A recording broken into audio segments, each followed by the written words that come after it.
día de hoy hemos tenido que ver un poco lo que es, como tradicionalmente hemos venido llevando el curso, por la llegada de nuevos docentes, ¿no? Que se van a guiar del aula virtual, entonces tiene que haber una buena correlación entre la práctica y la teoría, ¿no? Lamentablemente yo creo que en el sistema anterior se prestaba mucho más para la comprensión, porque empezábamos con la parte sensorial y eso mejoraba mucho más la comprensión de la parte motora, pero para llevar una correlación entre la práctica y la teoría hemos tenido que hacer esta modificación. Entonces el día de hoy vamos a hablar sobre el control, ¿no es cierto?, de la postura del movimiento.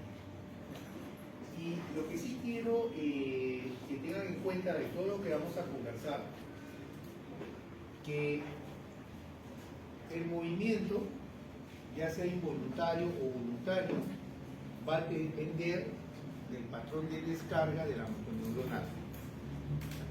Y ustedes siempre deben recordar que la motoneurona alfa, que da inervación, ¿no es cierto?, músculo estriado, es la vía final común en muchos sistemas que van a convertir sobre ella, ¿no es cierto?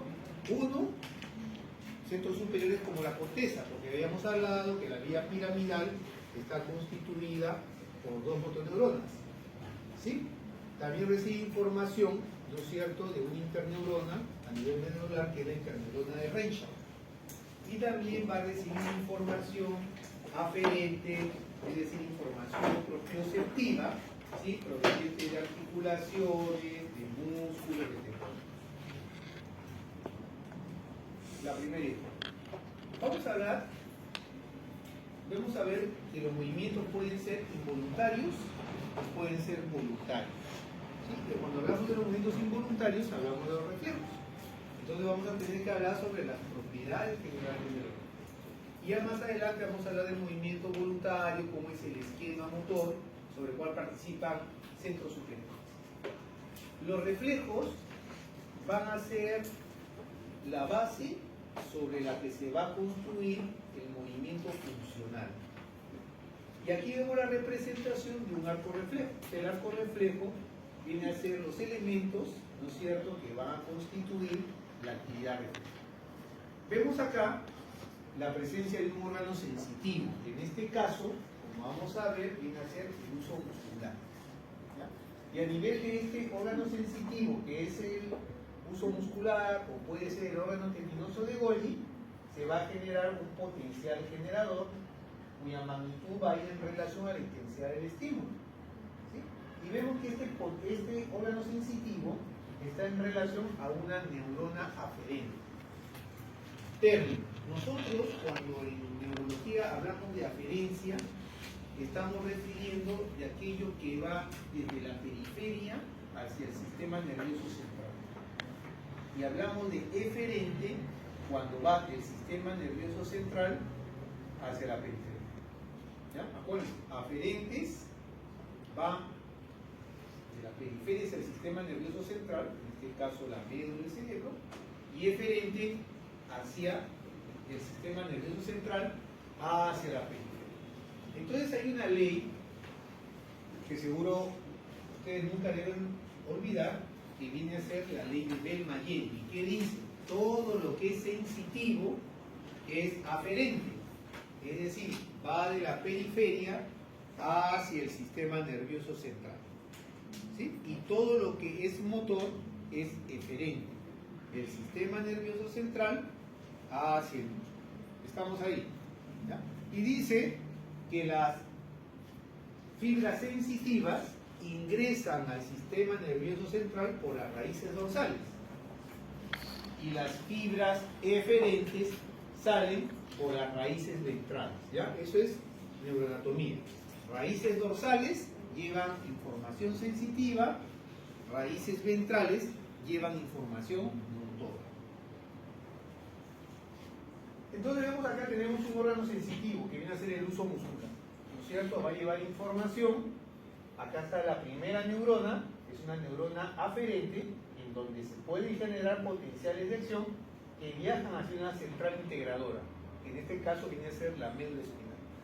Y aquí hace sinapsis con una neurona eferente, que viene a ser la neurona motora, ¿sí? Cuyos axones se van a dirigir en este caso hacia el efector que viene a ser el músculo estriado, ¿no es cierto? A nivel de la unión neuromuscular para producir la contracción del músculo. ¿Ya? Esta es la representación de un arco reflejo monosináptico, el más sencillo de todos. Un órgano sensitivo, una neurona aferente que hace sinapsis en una central integradora, ¿no es cierto? Y esto a su vez hace sinapsis, esta neurona eferente, un órgano efector que viene a ser el músculo estriado. Pero lo que más me interesa, que recuerden, ¿no es cierto? Cuando hablamos de fibras aferentes, son fibras nerviosas que se dirigen hacia la médula espinal. Y cuando hablamos eferentes, son fibras que salen del sistema nervioso central para dirigirse hacia tejidos periféricos, en este caso, el músculo estriado. ¿Preguntas hasta ahí? Bien. Seguimos. Entonces ahí vamos a hablar de los reflejos y tenemos que hablar de propiedades generales, ¿ya? Uno dice que el estímulo que desencadena un reflejo por lo general es muy preciso. Dice. Este estímulo se denomina estímulo adecuado para un reflejo específico. Y el ejemplo que seguro van a encontrar en el libro es el reflejo de rascadura del perro, ¿sí? Para que se desencadene el reflejo de rascadura, tiene que haber varios puntos táctiles separados, alineados al mismo momento. Ese es el estímulo adecuado para desencadenar el reflejo de rascadura, ¿sí? Es un reflejo específico. Si no se presenta de esa manera, el perro no se arrastra. Entonces, las pulgas pueden arrastrarse, pero prefieren saltar. Entonces, yo me imagino que es un tema de supervivencia, porque saben que si saltan, ¿no es cierto?, no se produce ese movimiento de arrastre, es poco probable que se desencadene el reflejo de rascadura y tenga mayores probabilidades de supervivencia. Lo otro es de que la actividad refleja es estereotípica y específica, por cuanto un estímulo específico desencadena una respuesta concreta. Estamos hablando, ¿no? El estímulo tiene que ser específico, se produce una respuesta estereotípica, todos los perros se rascan igual, ¿no es cierto? Pero esto no descarta la posibilidad que puedan ser modificadas por experiencia. Los reflejos son involuntarios, se presentan en forma estereotípica, pero el movimiento funcional del ser humano no es reflejo. Es un proceso de aprendizaje en el cual los reflejos son modificados por la experiencia, se aprende haciendo, ¿no es cierto?, de modo que se puedan realizar movimientos funcionales. Y eso es lo que ocurre, ¿no es cierto?, en el niño recién nacido. La primera forma de conocimiento es el movimiento. El niño nace con patrones, su movimiento es totalmente reflejo, o sea, el niño nace como un batracio. A veces el niño recién nacido, ¿no?, tiene una sinergia flexora o una sinergia extensora, como se mueve la rana. Pero a medida que va pasando, la corteza va madurando, que va siendo estimulado, ya aprende a mezclar componentes de la sinergia flexora con la extensora. Entonces ya comienza a simular a un reptil, porque el reptil ya varía. Entonces el reptil no es esto y esto, sino que por un lado se estira y por otro lado se acorta. Y sigue aprendiendo, y la corteza sigue madurando. Y esta actividad refleja, el niño pasa a gatear, está imitando un cuadrúpedo, ¿no es cierto? Y ya el movimiento de gateo ya es un movimiento más elaborado para al final llegar a la completa maduración de la corteza, que es aproximadamente a los 5 años, que es el momento cuando el niño puede pasar de estar echado boca arriba a la posición bípeda. ¿Ya? Entonces, los reflejos son involuntarios, pero son la base sobre la que ustedes, a base de la experiencia, a medida que vayan madurando la corteza, como vamos a ver más adelante, van a realizar movimientos funcionales. Luego dice que las neuronas alfa que inervan las fibras extrafusales del músculo estriado son la parte eferente de muchos arcos reflejos. Viene a ser la vía final común, como hemos dicho, ¿no?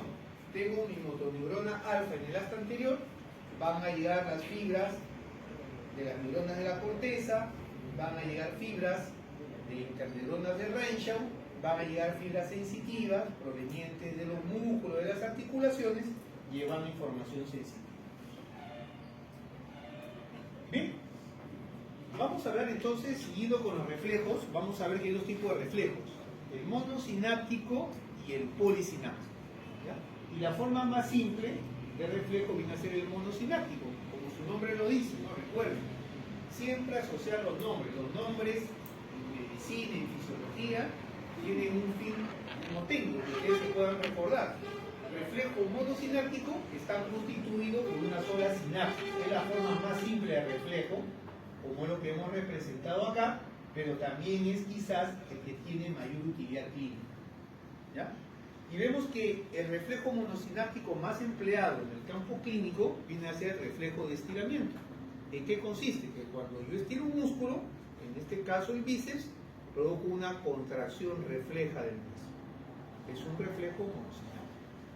Y el órgano sensitivo, ¿no es cierto? Es decir, el receptor sensitivo que es estimulado para producir esta respuesta, vienen a ser los usos musculares. ¿Cómo está constituido un uso muscular? Está constituido por fibras musculares, llamadas fibras intrafusales, porque están dentro de un tejido conectivo, cuya parte central no es contráctil, pero sí sus extremos, ¿sí? Y se encuentran ubicadas en el vientre del músculo. ¿Qué tienen que recordar cuando llegó a histología? Que hay fibras intrafusales, que son parte del uso muscular, y hay fibras más numerosas, que son las extrafusales, que no son parte del uso muscular. Diferencias.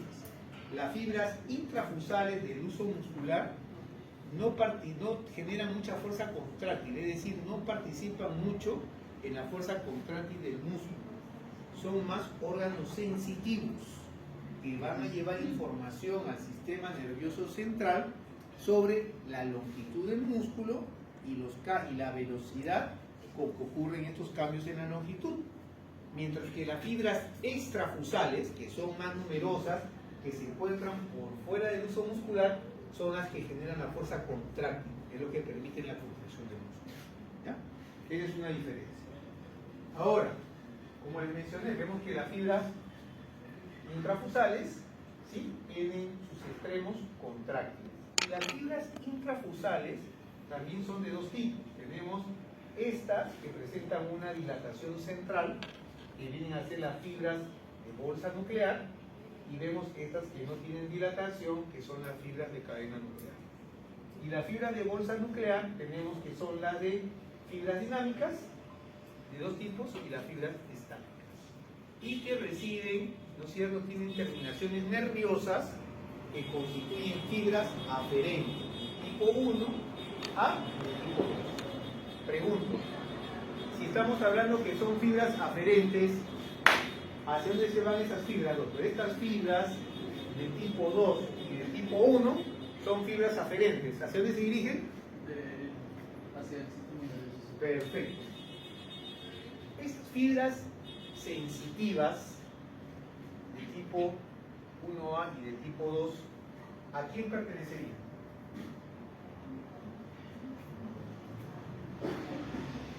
¿Qué son estas fibras nerviosas, en otras palabras? ¿Qué son?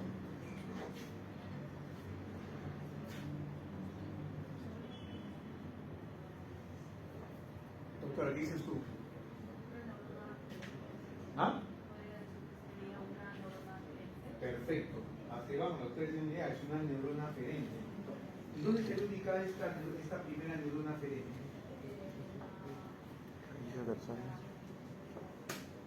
Pausa. ¿Tú qué dices, doctora? ¿Ah?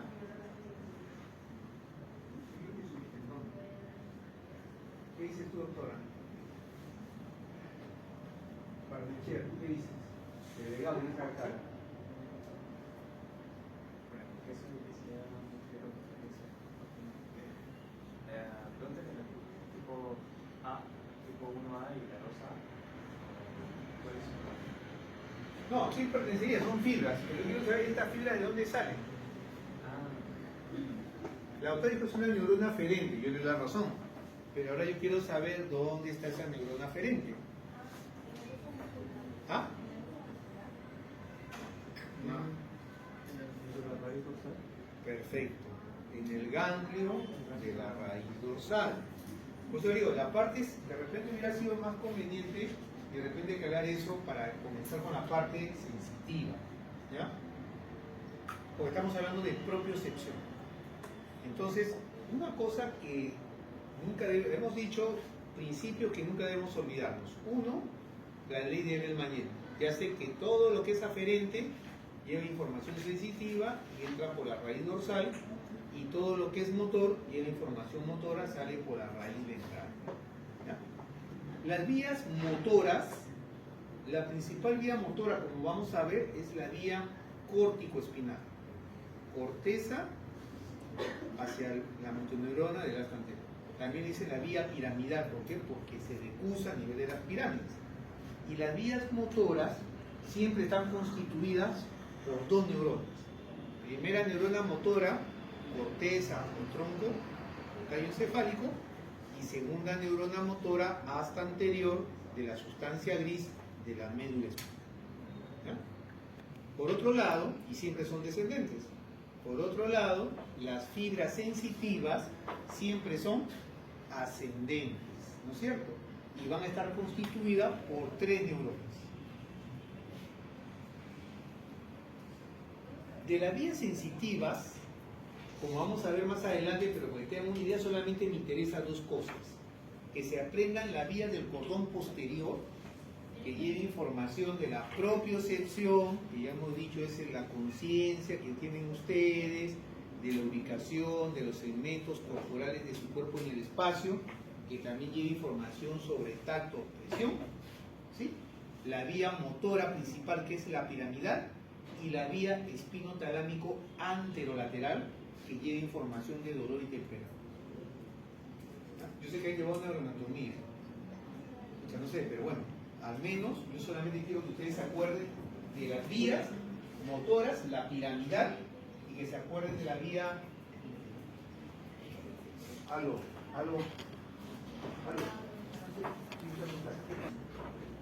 Quedamos. Vía del cordón posterior, vía espinotalámico lateral y vía piramidal. Las vías sensitivas siempre están constituidas por tres neuronas. Lo vamos a ver. Voy a hacer el comienzo, pero voy a tener que hacerlo para que lleve hilación al autor.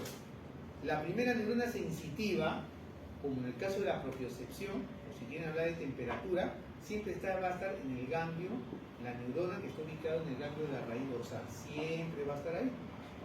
Y la tercera neurona sensitiva siempre va a estar en el tálamo.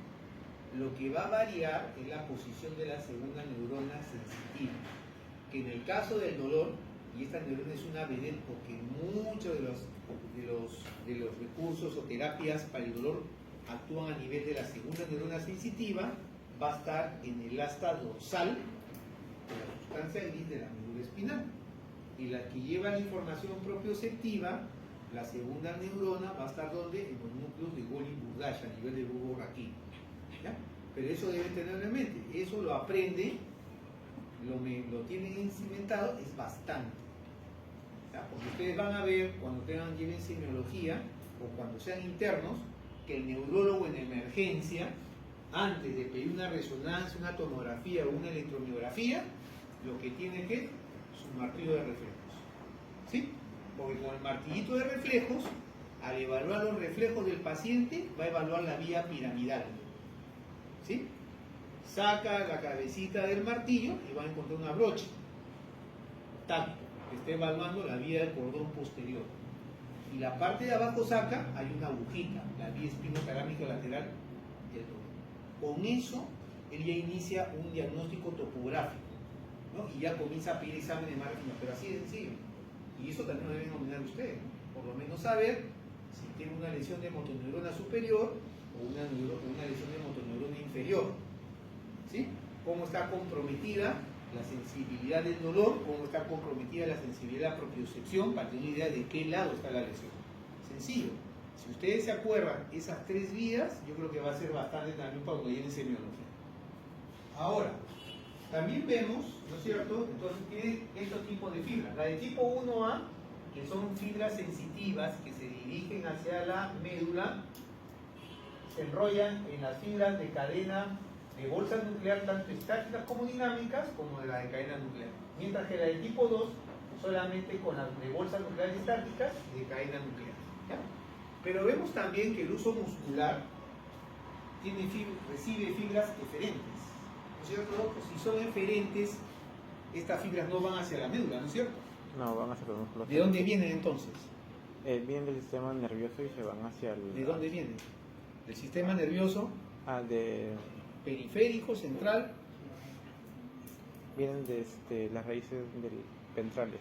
ventrales, perfecto. Y entonces esas fibras eferentes que llegan hacia los extremos del uso muscular, ¿son sensitivas o motoras? Motoras. Motoras. Entonces deben ser axones de una neurona, ¿no? ¿Sí o no?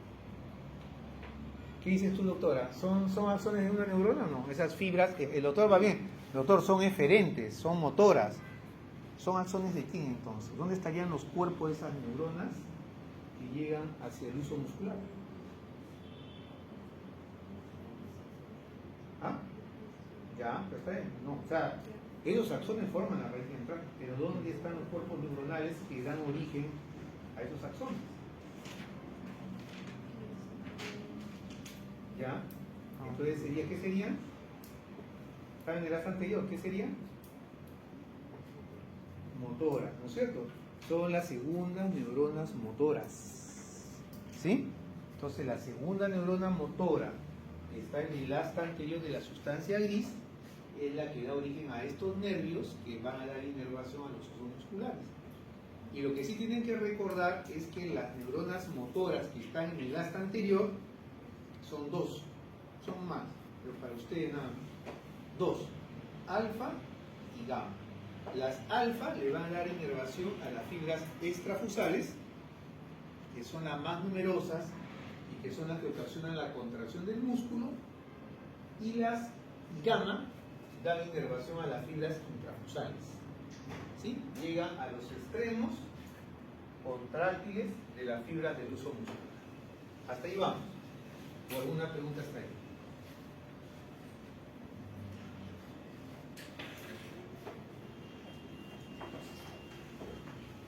¿Preguntas? ¿Claro? ¿Sí? Nos queda, ¿no? El uso muscular está constituido por fibras intrafusales que participan muy poco en la contracción del músculo, sino que son órganos sensitivos que llevan información sobre la longitud del músculo y la velocidad con que ocurren los cambios en la longitud del músculo. ¿Sí? ¿No? Y tenemos las fibras extrafusales, que son las que tienen capacidad contraria. ¿Ya? Hasta ahí vamos. ¿Alguna pregunta?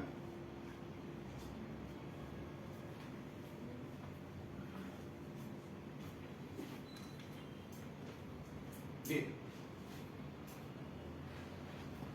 Seguimos entonces.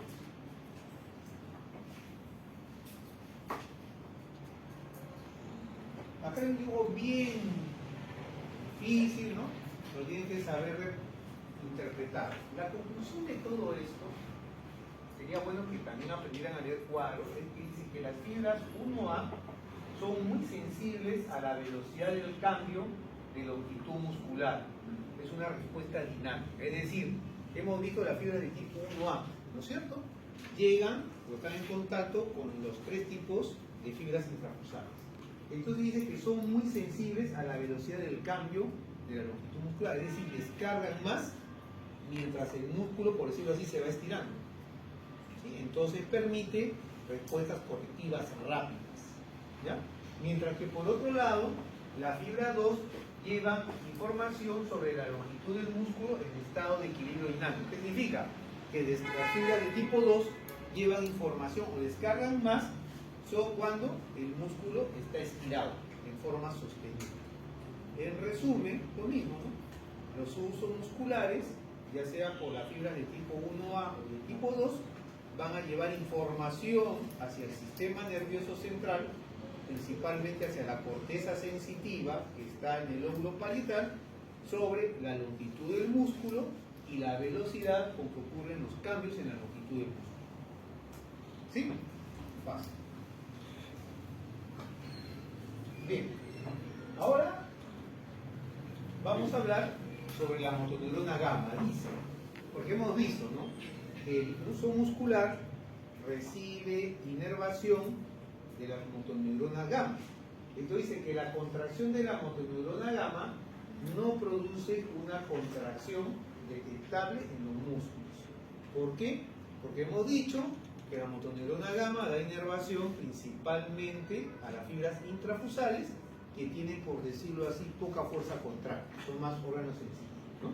Sin embargo, dice que la estimulación hace que los extremos contráctiles de las fibras intrafusales se acorten. Entonces la parte central se deforma y el uso sí se estimula. Entonces la motoneurona gamma en forma indirecta, al estimular, ¿no es cierto?, a los usos musculares, sí puede producir una contracción, ¿no es cierto?, del músculo por la coactivación de las alfa. Se acorta el extremo de los usos musculares, prácticamente el uso se deforma, descarga, da inervación a la motoneurona alfa y se produce el acortamiento del músculo. ¿Ya? Dice acá, el aumento de la actividad de la motoneurona gamma aumenta la sensibilidad del uso muscular.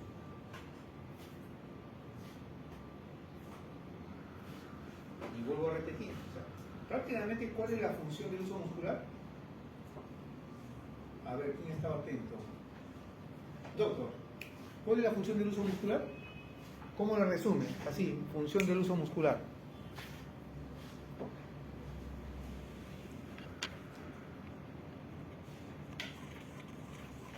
Yo engañé. Función del uso muscular. ¿Cuál es la función? Lo que hemos dicho. El doctor está acá, pero está pensando en la enamorada, de repente. Está presente, pero no lo está. Lo hemos dicho. ¿Cuál es la función del uso muscular? ¿Cómo lo resumimos? La función del uso. Doctora, ¿la función del uso muscular cuál es? Aquí, doctora. A la doctora al lado. Función del uso muscular. La conclusión.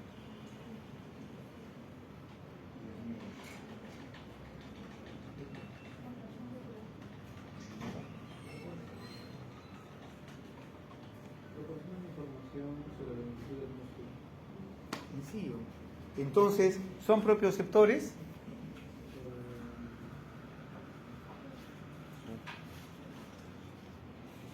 ¿Son propioceptores? Tú dices, perdón, ¿son propioceptores? Claro. La variación en la longitud del músculo lleva variaciones en ambas articulaciones. Eso es lo que te da la idea de la posición. Son propioceptores. ¿No es cierto? Entonces, pregunto, ¿el uso muscular tiene que estar descargando en todo momento para que llegue información a la corteza sensitiva sobre la posición de los segmentos corporales? ¿No? ¿Sí? No, dice bueno. ¿Tú qué dices, Gela? Sí, claro. O sea, el uso tiene que descargar, ¿no es cierto? El patrón de descarga no será el mismo cuando es acá, que seguro descarga más que acá cuando está cortado, pero tiene que descargar, porque si no, ¿qué información llega a la corteza? ¿Qué información llega a la corteza? Ah, mira, el bíceps está estirado. Ah, no, mira, el bíceps está cortado, ¿no? Y lo que te quiere representar acá. Acá tú ves un músculo en reposo, mira, haciendo un patrón de descarga, por decirlo así, de 3, ¿no? Lo estiran y el patrón de descarga aumenta, ¿no es cierto? Porque el uso está siendo excitado, está enviando información también hacia el sistema nervioso central, hacia la corteza sensitiva sobre la posición o la longitud del músculo. ¿Y cuál era la respuesta cuando el músculo se ha estirado? Doctora, atrás. ¿Cuál es la respuesta cuando el músculo se estira? No, la respuesta del músculo. Cuando un músculo tú le estiras, ¿cuál es la respuesta? Se contrae. Pregunto, cuando el músculo se contrae, ¿el uso muscular se alarga o se acorta? Dejan a la autora. Ya hemos dicho, ¿ah? Se acorta. Entonces, ¿seguirá descargando? Porque el estímulo es el estiramiento. Y si tú me dices que si se contrae y se acorta, ya no descarga. No sé, pues ni siquiera está en reposo, ¿no? O sea, reposo puede ser acá, estirado acá, contraído acá. No descarga. Y parece que la autora tiene razón, ¿no? Porque dice acá, ¿no? Músculo en reposo, se estira el músculo, aumenta el patrón de descarga, y cuando el músculo se contrae, cesan los potenciales, ¿no? Pero no puede haber eso, ¿no? Porque si acá no hay descarga, no hay información a la corteza. Entonces, ¿qué sucede? Porque yo necesito que el uso muscular, a pesar de estar contraído, siga descargando. Lo que sucede es que hay siempre una coactivación gamma alfa. La alfa se activa, pero también se activa la gamma. La alfa produce ¿qué cosa? La contracción de las extrafusales se acorta, y la activación de la gamma, ¿qué hace? Contrae los extremos del uso. Y el uso sigue descargando. Y sigue llegando información, ¿no es cierto?, a la corteza sobre la longitud del músculo. Por eso te dice acá que el aumento de la actividad de la motoneurona gamma aumenta la sensibilidad del uso muscular. El uso está acortado, pero como los extremos se contraen y la parte central se deforma, siguen viendo descargando en otro patrón, pero llegando información, ¿no? Entonces, de esta manera puede ocurrir actividad aferente del uso muscular durante todo el periodo de la contracción muscular. O sea, durante todo el periodo de estiramiento y contracción, así el uso se esté acortando, sigue enviando información, sigue descargando por la acción de la motoneurona gamma que tira de sus extremos. ¿Ya? Bien, ¿hasta ahí claro? ¿Seguro? León de Ñac, ¿seguro? Gela, ¿está claro? Más o menos. A ver, ¿puede? ¿Claro o no? Permea. ¿Sí? Repito. Si tú estiras el músculo, el uso muscular, por decirlo así, se activa. Claro, ¿no es cierto? Porque el estímulo es el estiramiento. ¿Y cuál va a ser la respuesta? ¿Con qué? La respuesta del músculo ante el estiramiento es la contracción. O sea, la longitud del músculo se acorta. Si el músculo se acorta, el uso muscular que está constituido por fibras intrafusales que se insertan también en los tendones, ¿se va a cortar el uso? ¿Se acorta también? Sí. Claro, son fibras musculares, o sea, siguen la misma dirección que las extrafusales. Entonces, ¿qué no tiene un estímulo de estiramiento? ¿Y por qué sigue descargando? Como si estuviera estirado. En otro patrón, ¿no? De repente menos frecuentemente. ¿Por qué?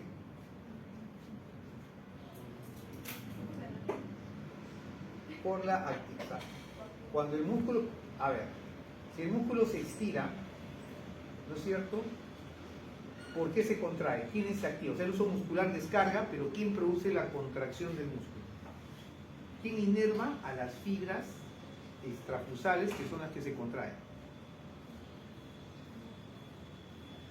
Perde, ¿tú qué dices? Ya, la motoneurona alfa, ¿no es cierto? Ya. O sea, al final el estiramiento del uso muscular va a producir la activación de la motoneurona alfa, y la motoneurona alfa es la que produce, ¿no es cierto?, la contracción de las fibras musculares. Y el músculo se acorta. Pero también hemos dicho, al mismo tiempo hay una coactivación de las motoneuronas gamma. Esas también se activan. Y las motoneuronas gamma, ¿a quién le dan inervación? Para que entiendas, ¿verdad? ¿A quién inervan las motoneuronas gamma? ¿A quién inervan las motoneuronas gamma? ¿A qué fibras? ¿Intra o extra? Perdón, pero sí son fibras. A las gamas intrafusales. La doctora, pero por default, la doctora está diciendo que las motoneuronas alfa son las extrafusales. Esa pregunta ya por Descartes, ¿no? Ya diría, sí, pues a la... ¿No es cierto? Entonces, están acortados, pero como ustedes han visto, las gamma inervan los extremos del uso, no llegan a la parte central, te contraen los extremos, ¿sí? De modo que el uso se deforma, así esté contraído, y sigue descargando, y sigue llevando información hacia el sistema nervioso central durante todo el periodo de la contracción muscular. Por eso tú tienes una idea, ¿no es cierto?, de los segmentos corporales. O sea, tú tienes una idea, el músculo está estirado, Ah, no, el músculo está contraído, pero sí libera información. ¿Ya? Ahora, entonces, en resumen, el uso muscular, doctor, si no se van a dormir, el uso muscular excita o inhibe al uso muscular. La motoneurona gamma, ¿excita o inhibe al uso muscular? Inhibe. ¿Tú qué dices? ¿Excita o inhibe al uso muscular? Excita. Pernia, ¿tú qué dices? ¿La motoneurona gamma excita o inhibe al uso muscular?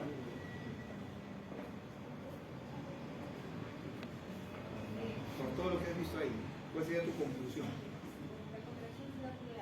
¿Excita o inhibe? Excita. ¿Tú qué dices? Inhibe. Excita. O sea, excita, pues. Por eso dice, o sea, aumenta la sensibilidad del uso, permite que el uso siga descargando a lo largo de toda la contracción. O sea, realmente la motoneurona gamma lo que hace es mantener la excitabilidad del uso muscular. Pero eso no es conveniente, pues, ¿no es cierto? Porque tú no puedes estar con un uso muscular hiperexcitable, no estarías haciendo, ¿no? Igual, como hemos hablado de la hiperreflexia igualito.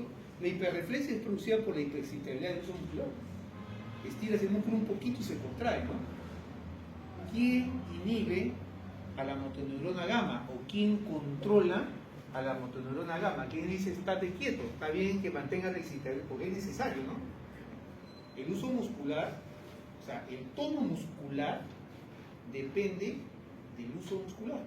O sea, el tono muscular, que también evalúa el neurólogo, es el estado de semicontracción del músculo. El músculo no puede estar ni hipertónico ni hipotónico. Hay un estado de semicontracción que tiene el músculo. Ese se llama el tono muscular, lo regula el uso. Y eso es un adecuado funcionamiento, ¿no? Porque si bien el uso la motoneurona gamma hiperexcita, hay alguien que la... Bueno, tranquila, bueno, no está ni flácido ni hipertónico. ¿Quién gobierna o quién controla a la motoneurona gamma? Doctora, para que no te duermas, ¿quién la controla?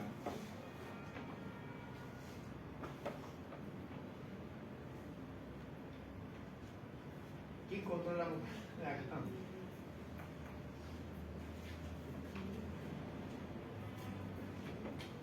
Fue para mantenerlo atento. La doctora Eva Klein de Sigelmund tenía otro método para mantenerlos atentos, ¿no? A una doctora la agarró a una mascando chicle en la clase. La doctora es de la antigua escuela, no creía en nadie, ¿no? O sea, que la paró en la esquina con el chicle en la cabeza para que toda la clase. Ahora la demandan a la doctora, lo ponen yo tipo. A ver, dime. Por tu idea, ¿quién crees que controla la motoneurona gamma? ¿Quién crees que, ¿quién crees que controlaría a la motoneurona gamma?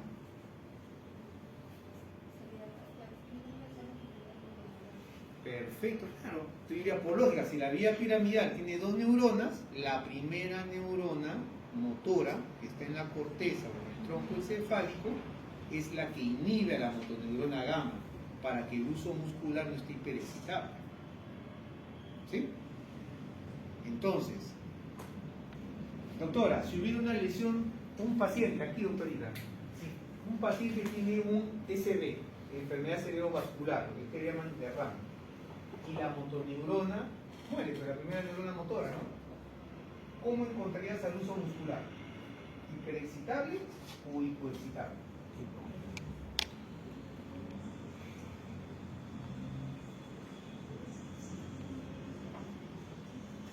Hipoexcitable. ¿Tú qué eres el cual?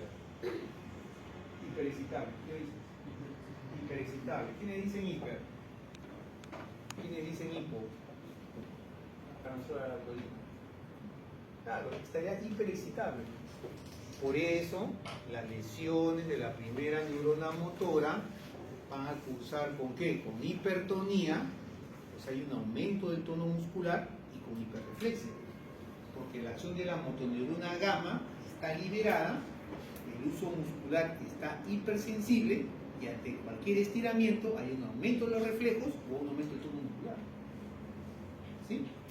Y por otro lado, León de Añá, si hubiera una lección de la segunda neurona motoras que están a nivel del asta anterior, en este caso la motoneurona gamma, ¿cómo vas a encontrar al uso muscular? ¿Hipoexcitable o hiperexcitable también? ¿Ah? Hipoexcitable. Entonces, lo que usted siempre debe crearles también es lo siguiente. Si yo tengo un paciente con parálisis, como les digo, parálisis te va a decir hasta el vigilante, hasta el jardinero, o sea, cuando uno tiene parálisis, ¿no es cierto? Pero ustedes, como son médicos, por lo menos van a comenzar, ¿no? Entonces yo voy a decir, si este paciente tiene parálisis, pero yo evalúo y tiene hipertonía, hiperreflexia, yo estoy hablando de una lesión de primera neurona motora. Entonces yo tengo que orientar mis exámenes, y una tomografía, una resonancia para ver que tiene la chimba, ¿no? Y por otro lado, si el paciente tiene hipotonía o hiporreflexia, yo sé que el problema está a nivel de médula, segunda neurona motora. Lo que voy a pedir ahí es una electromiografía. Así de simple, ¿no? Para que no lleve semiología, pero así es. Y eso lo van a ver en serio, y esa es la base de la neurología. Ya después verán, ¿no?, que la hipertonía van a tener de dos tipos, ¿no? Yo hablo de hipertonía cuando hay aumento del tono muscular, o sea, hay resistencia al estiramiento, pero hay una hipertonía en filo de navaja. Eso se llama espasticidad. O sea, hay una resistencia inicial, pero después cede, ¿no? Como ustedes saben la navaja, ¿no? Lesión de vía piramidal. O puedo tener una resistencia, un aumento del tono en rueda dentada. O sea, jalo, cede, jalo, cede, jalo, cede. Vía extrapiramidal, como es el Parkinson. Así tienen que ir construyendo. O sea, si ustedes, no es memoria, sino razonamiento, pues a ver algunas claves. ¿Ya? ¿Preguntas hasta ahí? Todo correcto. Bien. Ahora, hemos dicho que la respuesta cuando ustedes estiran un músculo, ¿no es cierto?, es la contracción. Pero cuando el estiramiento es muy intenso, el músculo ya no se va a contraer, se va a relajar. ¿Ya? Y eso se llama un reflejo miotático inverso. O sea, cuando el estiramiento es muy intenso, se alcanza el umbral del órgano tendinoso de Golgi y ya no ocurre contracción del músculo, sino su relajación. ¿Ya? El órgano tendinoso de Golgi está constituido por terminaciones sensitivas, ¿no es cierto?, que se intercruzan a nivel del tendón del músculo. ¿Sí? Ahora,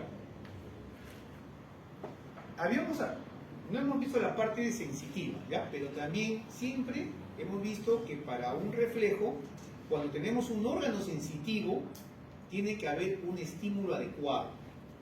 Cuando vemos la parte de visión, vamos a ver, por ejemplo, los conos y los bastones son órganos sensitivos, ¿no es cierto? Y el estímulo adecuado es la energía electromagnética, es la luz. O sea, el estímulo adecuado para un órgano sensitivo, ¿no es cierto?, es la forma de energía a la que mejor responde un receptor.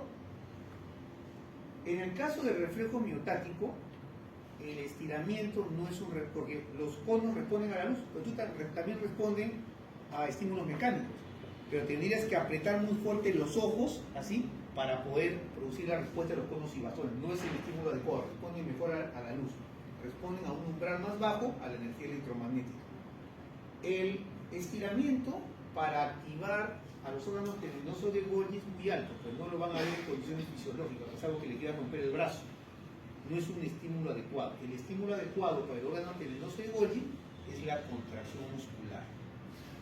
¿No? Ese es el estímulo adecuado. Entonces, nosotros vemos, en resumen, cómo tenemos un sistema constituido por los receptores articulares, por los usos musculares y por los órganos tendinosos de Golgi, que van a llevar información sobre la longitud del músculo, sobre la velocidad con que ocurren los cambios de longitud del músculo y sobre la fuerza de la contracción muscular.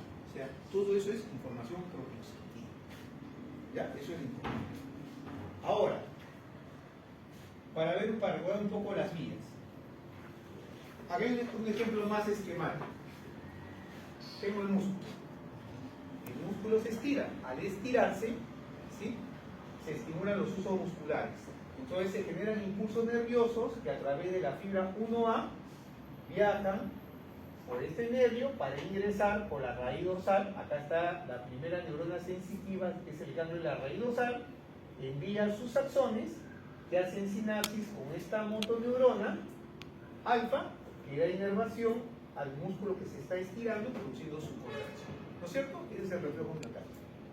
Pero cuando el estiramiento es muy intenso, se alcanza el umbral de los órganos tendinosos de Golgi. acá se va a producir un impulso nervioso que viaja a través de las fibras 1B para llegar a esta interneurona de Renshaw. Es una interneurona inhibitoria que hace sinapsis con la motoneurona que da inervación al músculo que se está estirando, pero en vez de excitarla, le inhibe, ¿no es cierto? De modo que este músculo se relaja. Ese es el reflejo miotático. Pregunto, doctora, por todos los conocimientos que has adquirido hasta ahora, ¿cuál sería la diferencia entre la inervación recíproca y el reflejo miotático inverso? Podríamos ser relajados. ¿Qué era la inervación recíproca? Cuando hemos visto el capítulo anterior. ¿Qué era la inervación recíproca? Doctora, ¿recuerda qué era la inervación recíproca? No te duermas. ¿Qué era la inervación recíproca? Ahora, aquí se está durmiendo. ¿Cuál era la inervación? No, la inervación es la que está con el scratch de la continental. Doctora, ¿recuerda qué era la inervación recíproca? Para que te actives. ¿Alguien recuerda qué era la inervación recíproca? ¿Qué es el refluyente de una inervación recíproca?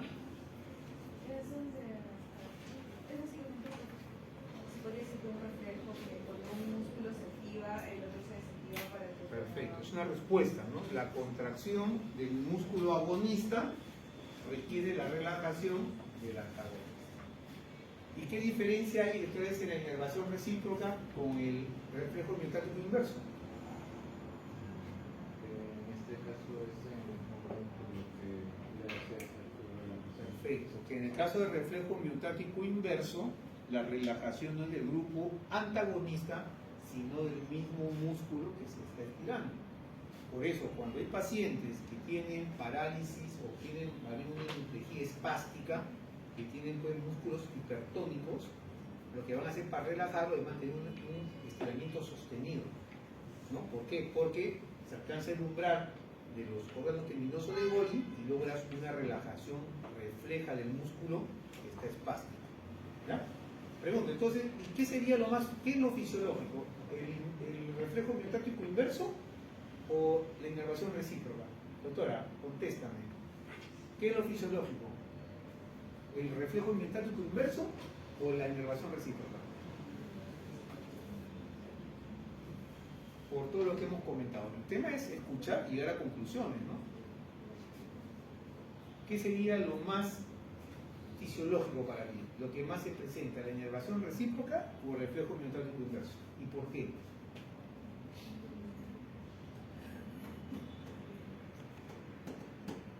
¿Qué dice el doctor? ¿Qué sería lo fisiológico? ¿La inervación recíproca o el reflejo miotático inverso? ¿Tú qué dices, doctor? ¿Ah?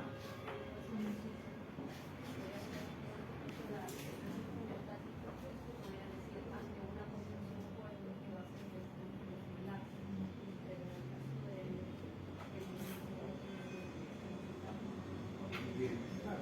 O sea, la intensidad del reflejo miotático inverso, como dice la doctora, no se va a presentar con condiciones fisiológicas, ¿no? Es un estiramiento intenso realmente. En cambio, la inervación recíproca es fisiológico, como hemos dicho, para que se mueva un músculo, para que se contraiga eficientemente el agonista, se tiene que relajar el antagonista. ¿Preguntas hasta ahí? Seguimos entonces.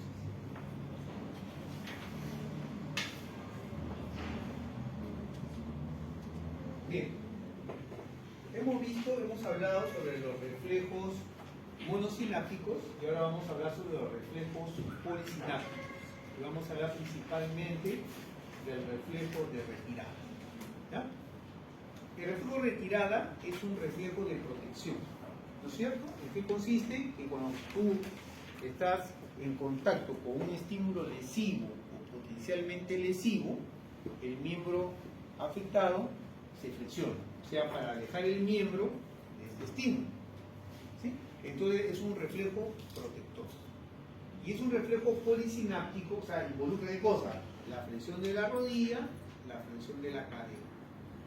Y por otro lado, como ese reflejo es muy intenso, ya también compromete el miembro colateral. O sea, acá se produce, si tú colocas, por ejemplo, un pinchazo, pones fuego en este miembro inferior izquierdo y produce la flexión, se produce la extensión del miembro contralateral, reflejo de extensión cruzada. Ese es el reflejo de retirada completa. Flexión del miembro estimulado con una extensión cruzada del miembro contralateral, como preparando al individuo o al animal, ¿no es cierto?, a alejarse más del estímulo lesivo. Entonces vemos acá que los reflejos polisinápticos, como su nombre, están constituidos por más de una sinapsis, ¿no? Y la velocidad con que se transporta el impulso depende del número de sinapsis que tenga. Lógicamente, que las que tienen menos sinapsis llegan más rápido a la motoneurona que aquellas que tienen más número de sinapsis, por el fenómeno del retraso sináptico. Entonces, al final, el producto de esto es que tú vas a tener una respuesta mucho más prolongada ante un solo estímulo, ¿no? Estimulas, ¿no es cierto? Y la vía A llega, produce la respuesta, pero después está llegando la B y luego está llegando la C. Inclusive aquellos que tienen reentrada, ¿no? Ahora, ¿por qué se produce el reflejo en su forma completa? O sea, ¿por qué si estimulo acá obtengo una respuesta en el miembro contralateral? O sea, mientras más intensa la respuesta, más probable que se produzca una respuesta más amplia. Eso es por el fenómeno de irradiación del estímulo. Cuando el estímulo es muy intenso, este impulso se va a extender a interneuronas que se encuentran por encima y por debajo del nivel medular estimulado, ¿no es cierto? Y al involucrarse estas interneuronas por encima y por debajo del segmento medular involucrado, hay un mayor alistamiento de unidades motoras, ¿sí? Mayor intensidad del estímulo, mayor alistamiento de unidades motoras, y ustedes logran una respuesta mucho más amplia, ¿ya? Y el término que son prepotentes significa que como son reflejos de protección, tienen preponderancia sobre cualquier otra actividad refleja que se esté dando a la médula al mismo tiempo, ¿ya? O sea, tienen la prioridad. ¿Por qué? Porque son reflejos de protección. Eso es básicamente lo que es los reflejos policiales. Bien. ¿Hasta qué hora la clase? A las 7. 6:50.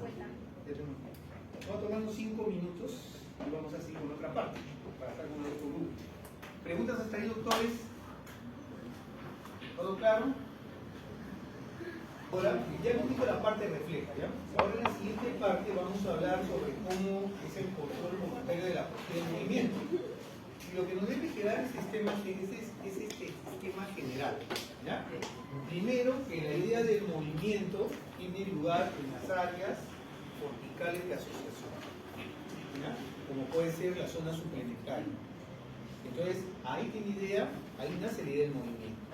Ahora, el plan, es decir, las secuencias motrices necesarias para realizar una actividad determinada, tiene lugar en los ganglios basales, en el cerebelo lateral, también llamada cerebro-cerebelo, ¿no? Y en la corteza premotora y motora.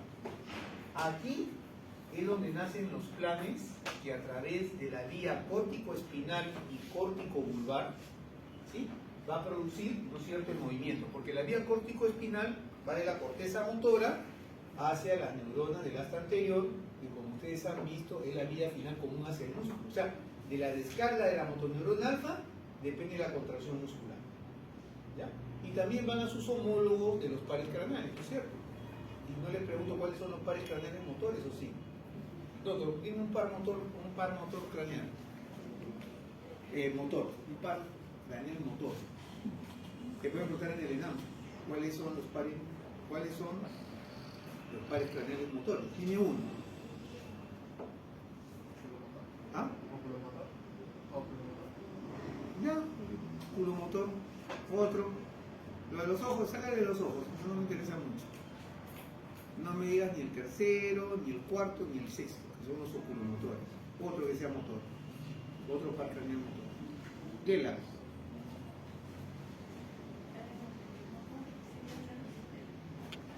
¿Ah? El 10. No, el vago es más que nada vegetativo. Pues chico, no se pase. ¿No? Da a ver, Barranchea, un par craneal motor. Estás levantando la mano. Bueno, yo es el otro motor, porque terapia. Ya, eso no, eso es un papaya. Terapia de La tercera rama es trigémino. Trigémino. Otro. Hipogloso. Otro. ¿Ah? Facial. De banquifomoro. Entonces se produce un movimiento. ¿Ya? Entonces no queda ahí. O sea, va la motoneurona alfa y la corteza también va a recibir información propioceptiva, ¿no? Principalmente de los músculos y las articulaciones, porque hay un plan diseñado y yo tengo que comparar lo que se está ejecutando, ¿no es cierto?, con el plan para hacer los ajustes necesarios si lo que estoy realizando no se acomoda a lo que he planificado. Entonces, toda esta información propioceptiva, visual también, ¿llega hacia dónde? Llega hacia el cerebelo intermedio o espinocerebelo, que es el que compara el plan con lo ejecutado. Y también llega información a la corteza premotora a través de la corteza sensorial. Y de esta manera se van haciendo los ajustes para lograr un movimiento, ¿no es cierto?, coordinado, suave, preciso. ¿Ya? Es un esquema general. Ahora, hay centros integradores entre la corteza y los ganglios basales, que es el tálamo, como vamos a ver, ¿sí? Y también hay vías que van a participar en el control y la postura. O sea, las neuronas de la corteza no solamente se dirigen hacia la neurona del asta anterior de la médula, sino que también se dirigen a neuronas que están en el tallo encefálico, ¿ya? Principalmente hacia neuronas a nivel del mesencéfalo, del núcleo rojo, que viene a ser la vía rubroespinal, sustancia reticular de la protuberancia del rubro que forman la vía reticuloespinal, la tectoespinal y la vestíbuloespinal. Su función la vamos a ver más adelante, ¿no? Una participa en el mantenimiento del equilibrio de la postura, otra en el movimiento de los ojos, pero es un esquema general. Ahora, vamos a hablar de la corteza, para quedar prácticamente con el mismo grupo. Vemos acá. ¿Dónde se encuentra la corteza motora? Primaria. En el lóbulo frontal, ¿no es cierto? Más preciso, en la circunvolución precentral, o como decían antiguamente, en la circunvolución frontal ascendente. ¿Ya? Y van a ver que la corteza motora tiene una representación somatotópica.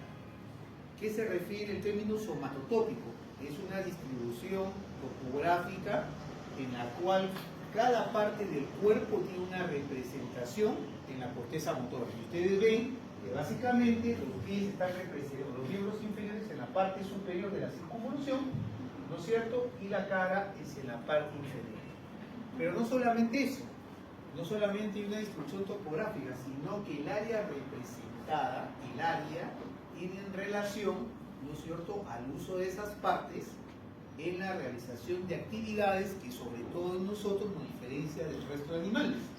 Primero, la coordinación fina, coordinación motora fina o motricidad fina, ¿no es cierto? Por eso la mano tiene una representación bastante extensa en la corteza motora primaria.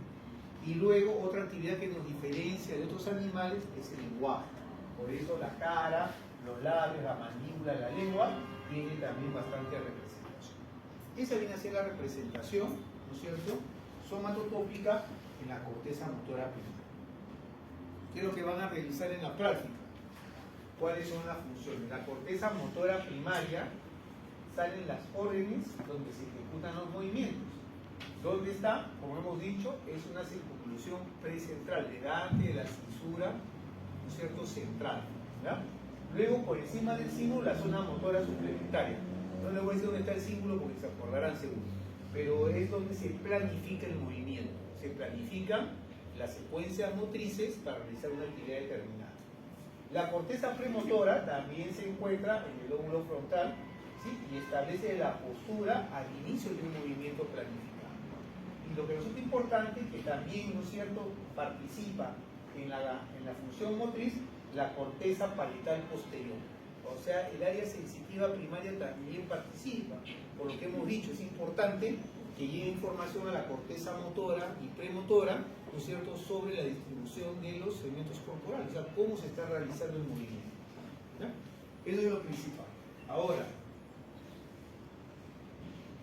Dice ahí, ¿no? El tronco encefálico, la médula espinal, la vía, eso es bien. Otro tema de la distribución somatotópica, como dice ahí, es que en el tronco encefálico y en la médula espinal, las neuronas que se ocupan de los músculos esqueléticos del tronco y las porciones proximales de las extremidades están situadas en la parte ventromedial.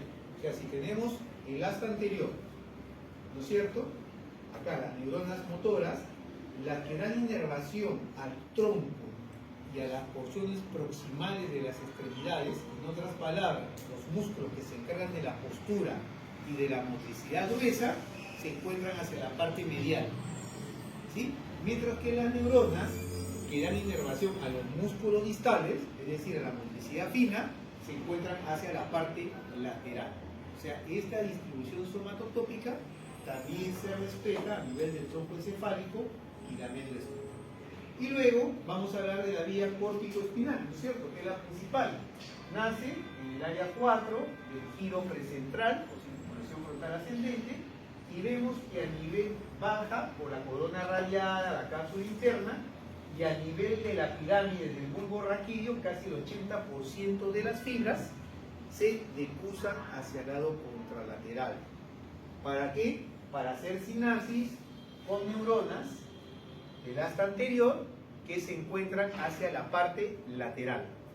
¿Sí? Entonces, doctor, si la vía piramidal que se decruza, la vía piramidal, que es donde se decruzan estas fibras, ¿cierto?, viene a ser, como dice acá, la vía córtico-espinal lateral, se decruzan y llegan hacia las motoneuronas del asta anterior de la parte lateral.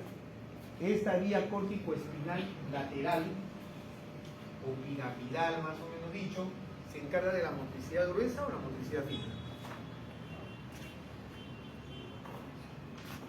¿Ah?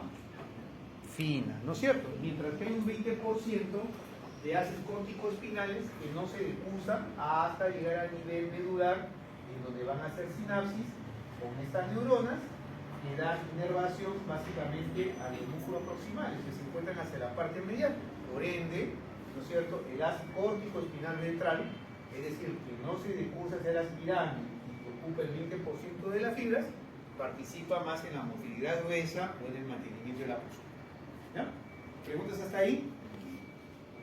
Entonces tenemos una primera neurona motora y una segunda neurona motora, y por lo que hemos visto ya sabemos la manifestación. ¿Preguntas hasta ahí? Ninguna. Bien, vamos a quedar ahí, doctor. ¿Ya? Estamos viendo con la delegada general para completar clases el día domingo en las noches, ¿será? Porque pues estamos viendo que sea, como no es obligatorio hacer el domingo en la mañana, porque tiene psicología, después le pasaremos el video. Pero estamos coordinando con la delegada, ¿ya? Porque se ha suspendido